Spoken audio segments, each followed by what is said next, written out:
Ang mabuting balita ng Panginoon, ayon kay San Lucas.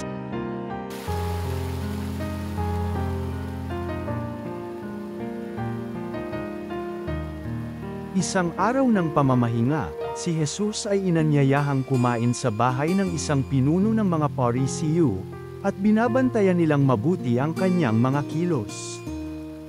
Napansin ni Jesus na ang pinipili ng mga inanyayahan ay ang mga upuang nakalaan sa mga piling panauhin.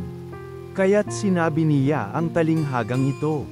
Kapag inanyayahan kanino man sa isang kasalan, huwag mong pipiliin ang tanging upuan.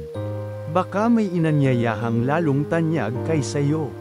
At lalapit ang nag-anyaya sa inyong dalawa at sasabihin sa iyo, maaari bang ibigay ninyo ang upuang yan sa taong ito? Sa gayoy mapapahiya ka at doon malalagay sa pinakaabang upuan.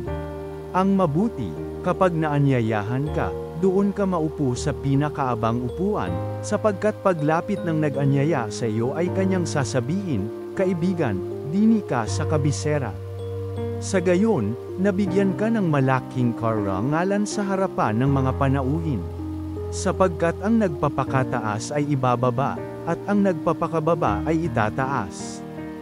Sinabi naman ni Jesus sa nag-anyaya sa kanya, kapag naghahanda ka, huwag ang mga kaibigan mo, mga kapatid, mga kamag-anak o mayayamang kapitbahay ang aanyayahan mo, sapagkat aanyayahan ka rin nila, at sa gayoy nagantian ka.